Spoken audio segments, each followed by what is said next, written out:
রাফসান আর নিজের ক্লাসের কথা চিন্তা করলো না। সে ঝড়ের বেগে সারাদের ক্লাসরুমে ঢুকে পড়ল। ক্লাসে ঢুকেই দেখল সারা তার রক্তাক্ত হাতটা চেপে ধরে ফুঁপিয়ে কাঁদছে, আর তানিয়া টিস্যু দিয়ে সেই রক্ত পরিষ্কার করার আপ্রাণ চেষ্টা করছে। সারার চোখের পানি আর হাতের ওই লাল ক্ষত দেখে রাফসানের মনে হলো কেউ তার কলিজায় ধারালো ছুরি বসিয়ে দিয়েছে।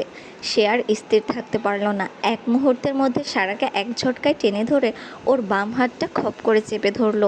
আচমকা রাফসানের এমন আচরণে সারা হকচকিয়ে গেল। সে ভেজা চোখে অবাক হয়ে তাকিয়ে কাপা গলায় বলল, আমার হাত ধরেছেন কেন স্যার? ছাড়ুন আমাকে। রাফসান কোনো উত্তর দিল না। তার চোয়াল শক্ত, চোখ দুটো আগুনের মতো জ্বলছে। সে সারার হাত ধরে একটানে দাঁড় করিয়ে গটগট করে টানতে টানতে ক্লাস থেকে বের করে নিয়ে গেল। তানিয়া পুরোপুরি হতভম্ব হয়ে ওদের পিছু নিল। করিডোরে থাকা শত শত ছাত্রছাত্রী এখন এই দৃশ্য দেখে স্তব্ধ। তাদের ভার্সিটির সবচেয়ে গম্ভীর আর নামকরা প্রফেসর রাফসান চৌধুরী একটা নতুন ছাত্রীর হাত ধরে প্রকাশ্যে টেনে নিয়ে যাচ্ছেন। রাফসান সরাসরি সারাকে নিয়ে টিচারদের কমন অফিস রুমে ঢুকে পড়ল। সেখানে নিশি আরও কয়েকজন টিচারের সাথে বসে কফি খাচ্ছিল আর হাসাহাসি করছিল। রাফসান আর সারাকে ওভাবে ঢুকতে দেখে নিশি সহ সবাই দাঁড়িয়ে পড়ল। রাফসান সারার হাত ছেড়ে দিয়ে সোজা নিশির সামনে গিয়ে দাঁড়ালো। তার কণ্ঠস্বর তখন বরফের মতো শীতল অথচ ভয়ঙ্কর। রাফসান জাপানিজ ভাষায় নিশির চোখের দিকে তাকিয়ে বলল, নিশি-সান, আপনি তো একজন শিক্ষক হিসেবে নিজের ক্ষমতা দেখাতে খুব পছন্দ করেন বলে মনে হচ্ছে। নিশি একটু থতমত খেয়ে বলল, রাফসান, ওটা আসলে। রাফসান ওকে থামিয়ে দিয়ে আরও কঠোর গলায় বলল, তাহলে চলেন, আমাদেরও একটা খেলা হোক। আমি আপনাকে প্রশ্ন করব, আপনি যদি সঠিক উত্তর দিতে পারেন তবে এই রুলার দিয়ে আমাকে গুনে গুনে 20টা বাড়ি মারবেন, আর যদি আপনি ভুল করেন তবে আপনাকেও গুনে গুনে 20টা বাড়ি খেতে হবে। পুরো অফিস রুম স্তব্ধ হয়ে গেল। অন্য টিচাররা একে অপরের দিকে তাকাতে লাগলেন। নিশির মুখ ফ্যাকাশে হয়ে গেছে। সে ভাবতেও পারেনি রাফসান একটা সামান্য ছাত্রীর জন্য এভাবে সবার সামনে তাকে চ্যালেঞ্জ করবে। সারা আর তানিয়া একে অপরের দিকে বড় বড় চোখ করে তাকাচ্ছে। রাফসান যে এভাবে সবার সামনে নিজের ক্যারিয়ার বা সম্মান বাজি ধরবে সেটা সারা কল্পনাও করতে পারেনি। নিশিকে পাথরের মতো দাঁড়িয়ে থাকতে দেখে রাফসান বিদ্রূপের সুরে বাংলা ভাষায় বলল, কি হলো মিস নিশি, উত্তর দিচ্ছেন না কেন? এতে তো আপনারই পরিচয় হবে যে আপনি শিক্ষক হিসেবে আসলে কতটা শিক্ষিত, যে কিনা একটা নতুন মেয়েকে এমন অমানুষের মতো মারতে পারেন। নিশির ইগোতে এবার প্রচণ্ড আঘাত লাগলো। সে দাঁতে দাঁত চেপে রাফসানের খুব কাছে গিয়ে দাঁড়িয়ে বাংলা ভাষায় বলল, রাফসান, তুমি কি আমায় চ্যালেঞ্জ করছো? একটা সাধারণ স্টুডেন্টের জন্য আমার সামনে দাঁড়িয়ে এই সাহস দেখাচ্ছ? রাফসান বিন্দুমাত্র বিচলিত না হয়ে ডেস্কে থাকা একটা চেয়ার টেনে একদম রাজকীয় ভঙ্গিতে পায়ের উপর পা তুলে বসে পড়ল। তারপর পকেট থেকে সানগ্লাস বের করে চোখে দিতে দিতে বলল, মোটেও না, আমি শুধু আপনার যোগ্যতার সীমাটা দেখতে চাই। তাহলে চলেন, শুরু করা যাক। নিশি জেদ নিয়ে সোজা হয়ে দাঁড়িয়ে বলল, ওকে, তবে শর্ত হলো প্রশ্নটা আমি আগে করব, তোমাকে আগে উত্তর দিতে হবে। রেডি? রাফসান ঠোঁটের কোণে একটা রহস্যময় হাসি ঝুলিয়ে বলল, ওকে, স্টার্ট।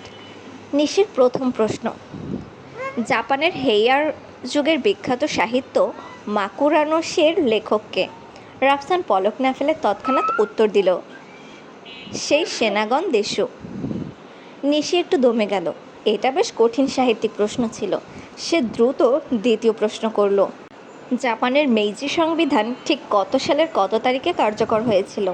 রাফসান 1 সেকেন্ড সময় না নিয়ে সানগ্লাসটা একটু ঠিক করে নিয়ে বলল, 1890 সালের 29শে নভেম্বর। নিশির কপালে এবার বিন্দু বিন্দু ঘাম জমতে শুরু করলো। সে হার মানতে রাজি নয়। সে তার তৃতীয় এবং সবথেকে কঠিন প্রশ্ন ছুড়ে দিল, জাপানের সিভিল কোডের 995 নম্বর ধারা অনুযায়ী উইল বা ওয়াসিতানা করার সঠিক পদ্ধতি ব্যাখ্যা করো। পুরো অফিস রুম নিস্তব্ধ। অন্য টিচাররা পর্যন্ত অবাক হয়ে রাফসানের দিকে তাকিয়ে আছেন। রাফসান সিটে হেলান দিয়ে শান্ত স্বরে একদম পুঙ্খানুপুঙ্খভাবে জাপানিজ আইনি ভাষায় ধারাটি গড়গড় করে বলে দিল। ওর বলা শেষ হতেই সারা আর তানিয়ার মুখে হাঁ হয়ে গেল। নিশির মুখ তখন ফ্যাকাশে সাদা। অফিস রুমের অন্য টিচাররা রাফসানের বুদ্ধিমত্তা দেখে মুগ্ধ হয়ে হাততালি দিতে লাগলেন। নিশি যে অত কঠিন প্রশ্নগুলো করেছিল, রাফসান সেগুলোর উত্তর যেভাবে পানির মতো সহজ করে দিল তা দেখে সবাই থমনে গেছে। রাফসান এবার নিশি থেকে একটা শানিত দৃষ্টি ছুড়ে দিয়ে শান্ত অথচ গম্ভীর গলায় বলল, মিস নিশি, এখন আমার পালা, আমি শুরু করছি। তবে চিন্তা করবেন না, আমি আপনার মতো অত পেঁচানো প্রশ্ন করব না। আমাদের নিজের দেশ বাংলাদেশ নিয়েই একদম সহজ 3টি প্রশ্ন করব আপনাকে। আশা করি উত্তরগুলো আপনার জানা আছে। নিশি ভেতরে ভেতরে প্রচণ্ড নার্ভাস হয়ে পড়লেও বাইরে সেটা প্রকাশ হতে দিল না। সে একটা লম্বা শ্বাস টেনে রাফসানের সামনের চেয়ারে বেশ দাপটের সাথে পা তুলে বসে তাচ্ছিল্যের স্বরে বলল, করো, দেখি তোমার জ্ঞানের বহর। রাফসান একটু বাঁকা হাসল, তারপর স্থির গলায় একদম পরিষ্কার বাংলায় প্রথম প্রশ্নটা করল। প্রথম প্রশ্ন, মিস নিশি, আপনার প্রথম প্রশ্ন, বাংলাদেশের জাতির পিতা বঙ্গবন্ধু শেখ মুজিবুর রহমান কত সালের কত তারিখে জন্মগ্রহণ করেছিলেন? নিশি থতমত খেয়ে গেল। সে জাপানিজ কালচারে নিজেকে এতটাই বিলীন করে ফেলেছে যে নিজের দেশের এই ঐতিহাসিক তথ্যটি তার মাথায় এই মুহূর্তে একদমই কাজ করছে না। সে ফ্যালফ্যাল করে তাকিয়ে রইল, কিন্তু মুখ দিয়ে কোনো উত্তর বের হলো না। রাফসান একটু বিরক্তি নিয়ে এবার দ্বিতীয় প্রশ্ন ছুড়ে দিল। পারলেন না? আচ্ছা, এটা অন্তত বলেন, তিনি কত সালের কত তারিখে সপরিবারে শাহাদাত বরণ করেন? নিশির কপালে এবার সত্যি সত্যিই ঘাম দেখা দিল। সে মনে মনে শাল হাতড়াচ্ছে, কিন্তু রাফসানের তীক্ষ্ণ চাহনির সামনে সে এতটাই ঘাবড়ে গেছে যে তার মাথায় কিচ্ছু কাজ করছে না। জাপানিজ টিচাররা বাংলা না বুঝলেও নিশির ওই অসহায় আর বোকাটে মুখ দেখে বুঝে নিলেন যে সে বিপদে পড়েছে।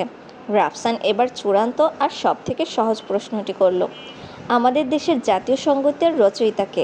এর চেয়ে সহজ প্রশ্ন আর হয় না নিশি-সান। নিশি এবার পুরো ঘেমে নিয়ে একাকার। সে না পারছে সাল বলতে, না পারছে রচয়িতার নাম মনে করতে। সে বিদেশের মাটিতে এসে নিজেকে এত বড় ভাবত যে নিজের শেকড়কেই ভুলে গেছে। নিশির ওই করুণ দশা দেখে রুমে থাকা অন্য টিচাররা ফিক করে হেসে ফেললেন। তানিয়া আর সারা এতক্ষণ কোনো মতে হাসি চেপেছিল, কিন্তু এবার তারা আর পারল না। তানিয়া হা হা করে হেসে দিল, আর সারাও তার চোখের পানি মুছে হেসে দিল। পুরো টিচার্স লাউঞ্জে হাসির রোল পড়ে গেল।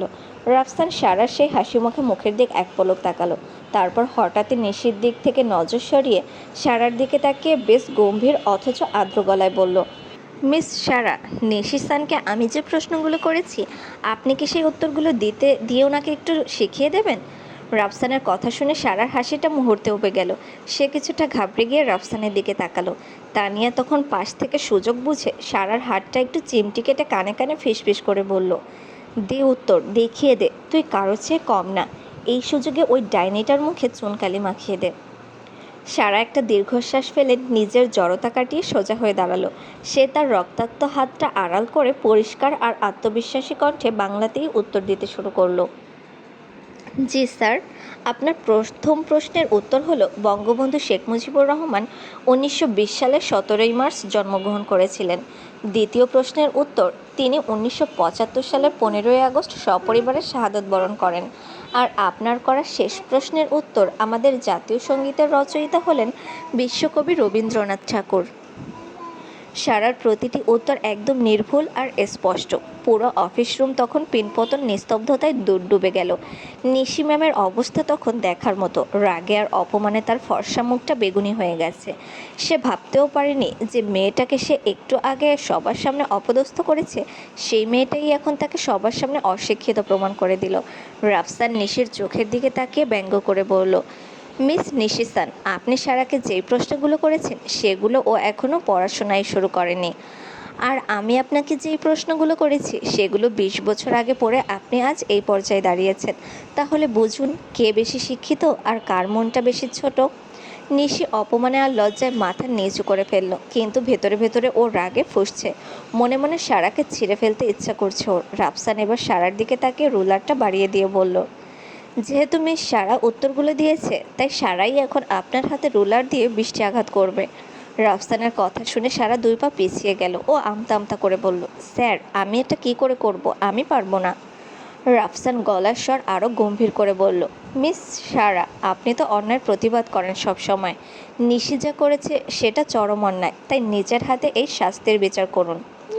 যদি আপনি না মারেন তবে এই 20টা বাড়ি নিশির হাতে না পড়ে আপনার হাতেই পড়বে। সারা একদম থতমত খেয়ে গেল। আগে খাওয়া 10টা বাড়ির ব্যথাই সইতে পারছে না, এখন আরও 20টা খেলে তো আর রক্ষে নেই। তানিয়া সুযোগ বুঝে সারার কানে কানে বলল, স্যার ঠিকই বলেছে রে, তুই না মারলে তোকে আবার মার খেতে হবে। এই ডাইনিটার ওপর প্রতিশোধ নেওয়ার এটাই সুযোগ। তুই মারবি না জানলে স্যারই হয়তো তোকে মারবে, হাতটা পাত। তানিয়া জোর করে সারার হাতে রুলারটা ধরিয়ে দিল। রাফসান এবার নিশির দিকে তাকিয়ে আদেশ দেওয়ার সুরে বলল, মিস নিশি-সান, হাত বাড়ান। নিশির আগে কাঁপতে কাঁপতে হাত বাড়ালো, কিন্তু সারা কিছুতেই রুলার ওঠাচ্ছে না।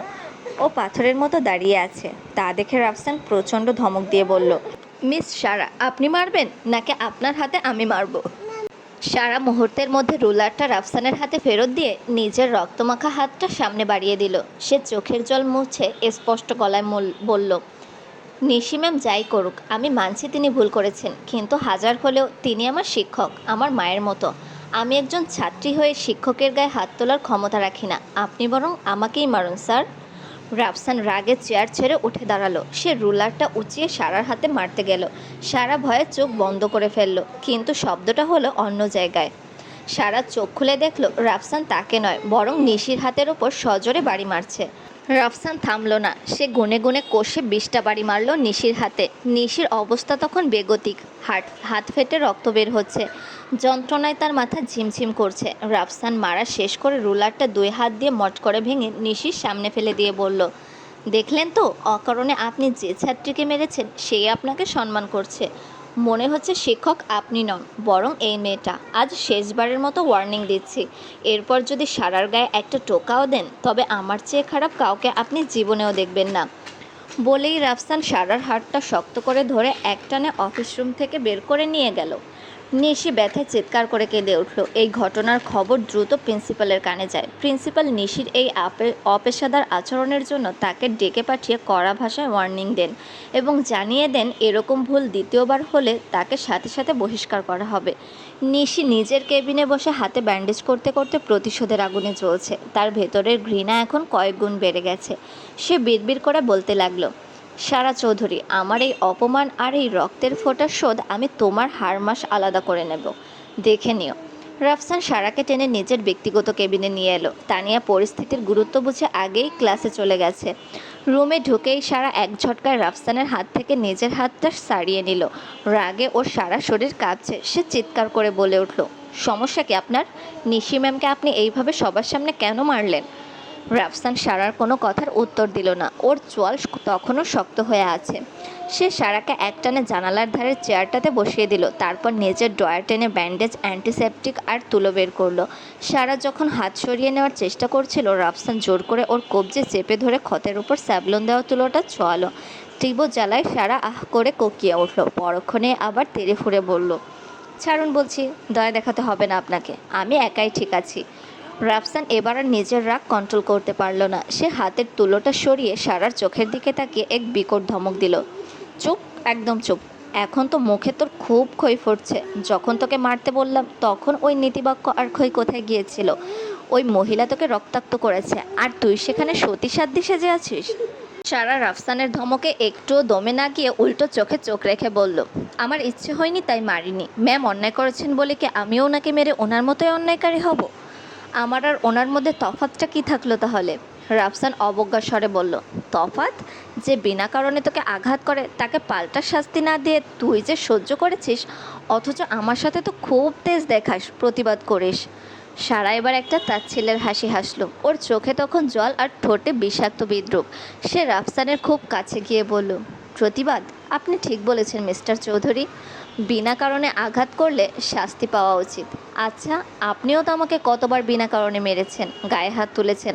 তাহলে কি তখন আপনার ওপর প্রতিবাদ না করে আমি অনেক বড় ভুল করে ফেলেছি মিস্টার রাফসান চৌধুরী? সারার এই সোজাসাপটা প্রশ্ন রাফসান মুহূর্তের জন্য পাথর হয়ে গেল। ওর হাতের ব্যান্ডেজটা স্থির হয়ে গেল। সারার চোখের দিকে তাকিয়ে সে এক মুহূর্তের জন্য যেন নিজের 4 বছর আগের প্রতিটা অন্যায় আর রূঢ় আচরণের প্রতিফলন দেখতে পেল।